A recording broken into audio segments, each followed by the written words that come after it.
Greetings. My name is Jeff Jordan.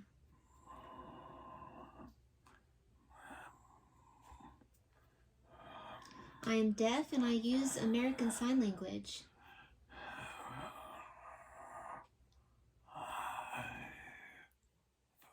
You may be watching and those who are hearing can hear my voice. Well, that's my wife's voice and she's interpreting for me so that you, those who are hearing, can watch and understand my message. It's really wonderful to have an interpreter. It's such a blessing to make communication flow smoothly. The deaf use sign language, and I really appreciate my wife who's helping to interpret and communicate. My wife's name is Melissa. Anyway, I'm a deaf pastor and I pastor a deaf church. I've been pastoring now 24 years. And I'm happy to help with the World Church, specifically with the General Conference. I have been working as an associate coordinator for Adventist Possibilities Ministries. Adventist Deaf Ministries International is a part of APM.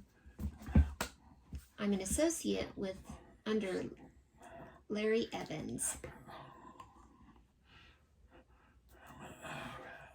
I use American Sign Language. Did you know that there are different sign languages all around the world? In France, they use French Sign Language. There's Mexican Sign Language. And there's Russian Sign Language. There's over 400 known different sign languages all around the world.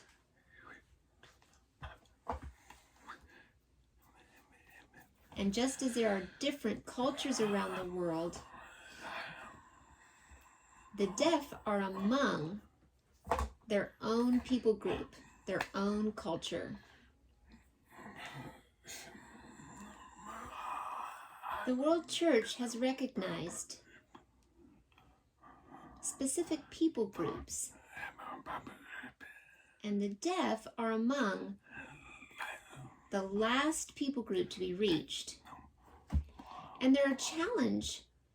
It's a challenge to reach them because of the specific way they communicate, which is visual language, and the visual communication using sign language. So I'm really excited to share with you all this need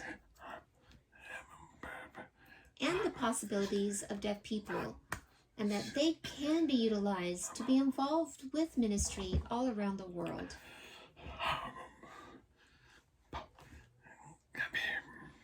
There's about 70 million deaf people around the world.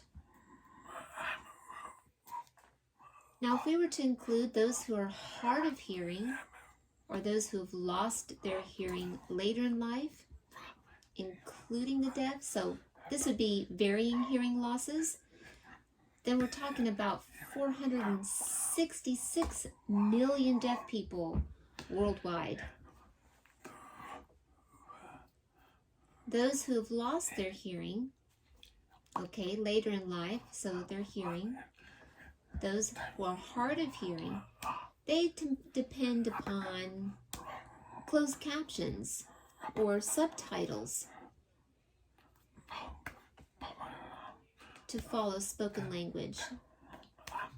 And then, of course, they're dependent upon technology, whatever audio device that might be, maybe hearing aids or cochlear implants. So the needs are different. I'd like to share with you about a young boy who grew up in an Adventist church. His family was hearing, and fortunately they learned sign language so they could communicate with him. Communication is so important, and learning the language was so important. And the family was Adventist, and he grew up going to Adventist church, but everything was spoken. All the music, inspirational preaching, and this deaf boy didn't benefit from any of it because he couldn't hear. The boy's mother became very concerned. She didn't know what to do. The church saw this was important, and they tried to come up with a plan of something to do. There were 2 young church members, young ladies that wanted to be involved, and to be involved with ministering to the deaf. So they both took sign language classes, and they learned how to communicate, and they started to sign, and they became friends with the young boy.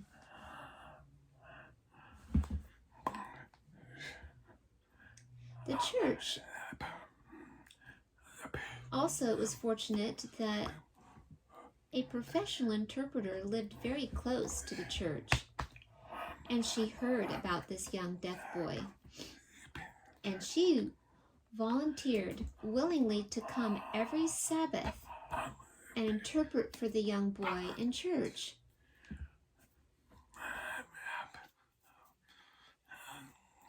And every Sabbath, through interpreting, the young boy was able to understand what was being spoken.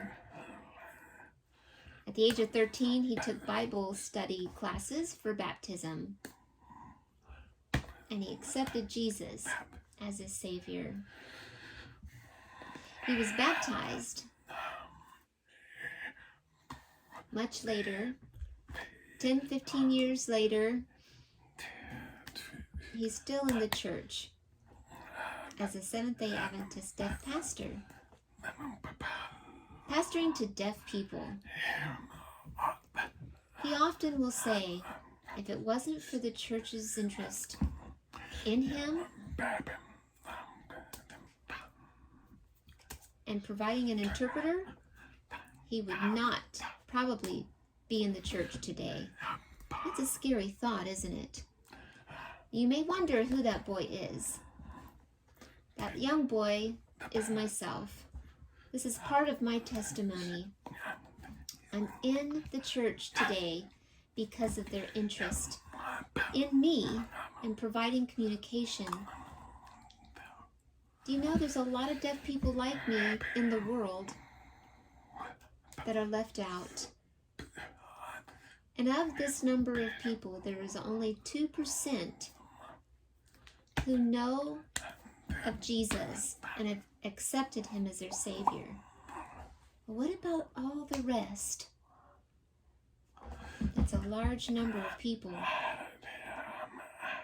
Adventist Deaf Ministries International, ADMI, is here to help you to become educated, become aware,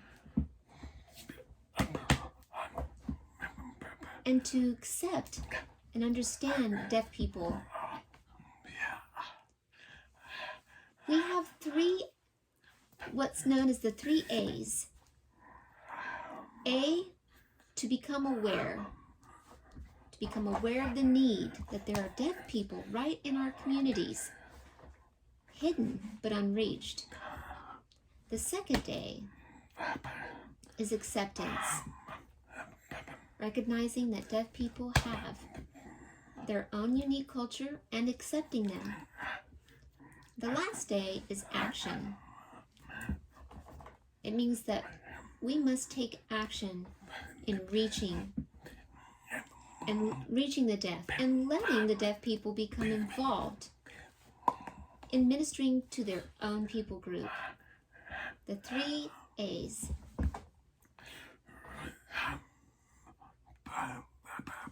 You can study and find out more information about these 3 A's on our website. You look under APM.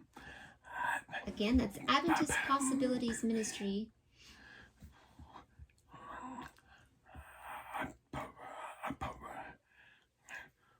Click on the About link. You will see the 3A strategy. Click on that and it will show 7 different ministries. Under the 7 different ministries, there will be a tab that says the deaf and hard of hearing. It is there that you will find a lot more information. I encourage you to become involved in working with the deaf. We can work together in reaching the global deaf for Jesus so that Jesus can come. I want to show you what it looks like here.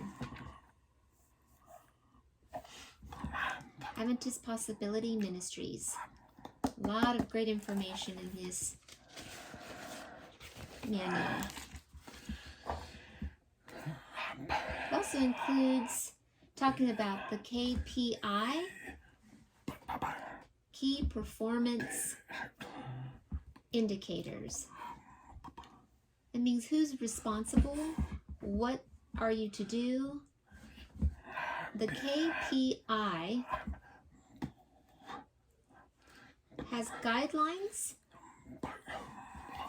which include spiritual growth, leadership, mission outreach, all these very important steps. Again, all of this is found under Adventist Possibility Ministries. Let me give you an example. I've been working on providing global evangelism, but it wouldn't be just from one speaker because it involves many different sign languages. We will use a few speakers who will be preaching the gospel in their own sign language. So we are working on this big project. Also, spiritual growth. How can we help in this area of spiritual growth? Well, we have the Hope Channel Deaf. If you look under the Hope Channel Deaf, you'll see different programs already there. Some that have included that include captioning. Some programs are in different sign languages. And this is one way we can provide continual spiritual growth. Again, the challenge is communication. There are so many different, there's so many deaf people around us, and people don't know their language. And because there's no way to connect with them, because there's no one learning their language, there is a great need for information, spiritual things to encourage them so that they can grow, so that they can become spiritually stronger. And so with this comes the need, and we're so happy that the Hope Channel is an outlet that we can do this in helping to provide more information in sign language.